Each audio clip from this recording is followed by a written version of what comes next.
family and friends. My granddaughter, she asked me, she said, Grandma, do you believe they had big, tall giants and dinosaurs on the earth back in the days? And if you believe that, Grandma, why? Why would you believe such a thing? And I say, yes, granddaughter, they did have giants and dinosaurs on the earth back in the days. And I'll tell you why I believe that.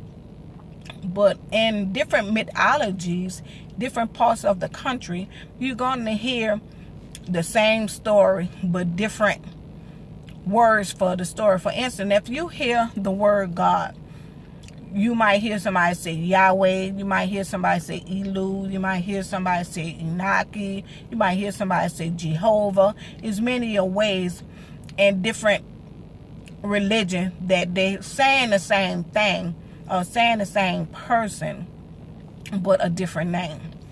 And back then, when God created the heavens and the earth, they had some angels came down to help men with tools to learn how to work the earth. We called them angels. They was angels that came down to help men work the earth. They was working the earth because they came to find gold, but it was too much for the angels, so they needed helpers. So God created the humans. And when God created the humans, that was the slaves and the helpers. So it went on that some time went by and they had a fallout in heaven where a war broke out. And when the war broke out in heaven, the angels rebelled. And when the angels rebelled, it was 1/3 of the angels rebelled. Genesis 6, I have to go to some scripture. Genesis 6 said that they took some daughters of men and had intercourse with daughters of men. That made another race of people called the Nephilims. Okay. And when they made the other race of people, not the beginning of people, the other race of people called the Nephilims, they was tall. They was angry. They was wicked. And they was on the earth in those days. So God, Jehovah, whatever word and whatever language you would like to use, he said a flood was coming to wash away the giants.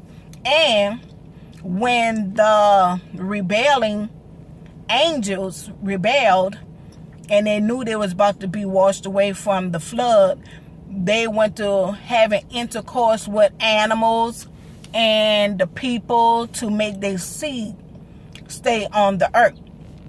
So when they went to putting their seeds with animals, it probably was a frog and it looked it huge. Every one they put their seed in, the spiritual and fallen angels, it made a big monster.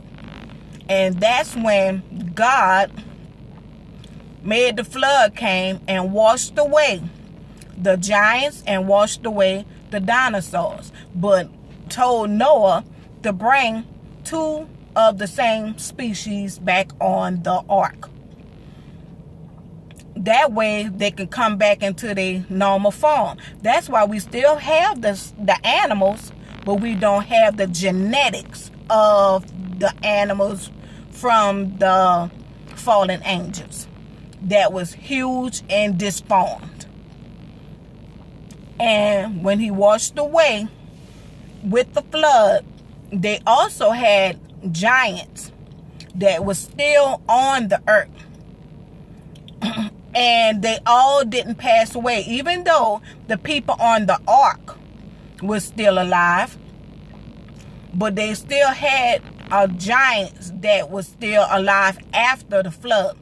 That's when David and his mighty men had to kill the rest of the giants that was still on the earth. I do know I probably have some backlash, and I do know I might have a lot of questions. I'm okay with that. But that is the answer, and that is my answer, and I will stick with it. Until then, we'll call this the steering wheel talk. So, if you have any questions, or if you like to put your input to the steering wheel talk, let me know. And granddaughter, that is the answer. Thank you.